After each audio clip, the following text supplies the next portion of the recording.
원래 좀 치사하다고 늘 얘기하거든요. 7.3이라 올라서 엄지손가락 외우고 파사고 웃는 얼굴이라든지 그리고 자기는 몰랐다 이러잖아요. 우연이다 이런 얘기도 하는데 그 의자 앉을 때 의자 높이가 좀 다르다는 걸 전혀 몰랐습니까?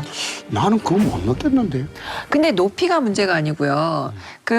저기 대표님 앉으셨던 그 의자하고 다른 그 옆에 수행원이라 그래야 되나? 같이 가신 분들 의자하고는 같은 톤이잖아요. 아베 신조 총리만 유난스럽게 눈에 알록달록한 거를 했을 때 그때 분위기 좀 느끼실 수도 있었을 것 같은데. 그 사람이 그런 걸 우연으로 할 사람이 아니란 말이에요. 근데 의자를 그 뒤에 밝혀졌는데 사람 봐가면서 의자를 똑같은 의자를 놓았다가 하나는 자기 약간 높은 의자 앉았다가 자기는 꽃무늬 의자 그것도 처음 박은 꽃무늬. 그 의자 너무 촌스럽던데요. 좀 천박해 보이지 그니. 촌스러웠어요.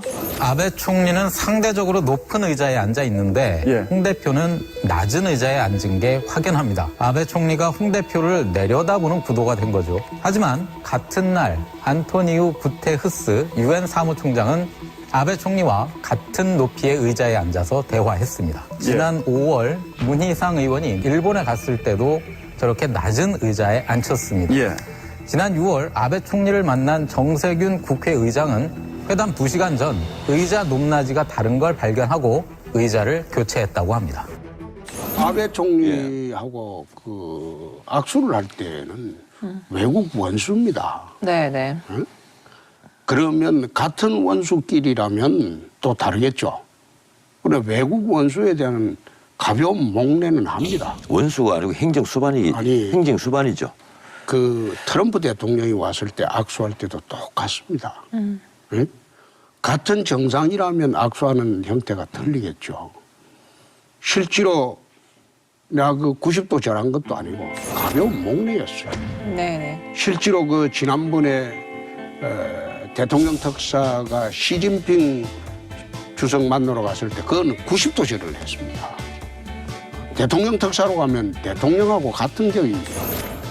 그야말로 당당하게 해야죠. 근데 이제 의자 앉을 때는 그 의자 높이가 차이가 나는 걸 전혀 모르셨다. 전혀 몰랐어요. 그 정세균 의장은 그걸 미리 알고 같은 의자 놓으라고 했던 모양이에요. 요구를 했던 모양이에요. 난 그런 거 가지고 따질 만큼 졸렬하지 않습니다. 나는 아베 총리를 봤을 때 네. 일본으로서는 참 좋은 지도자를 가지고 있다.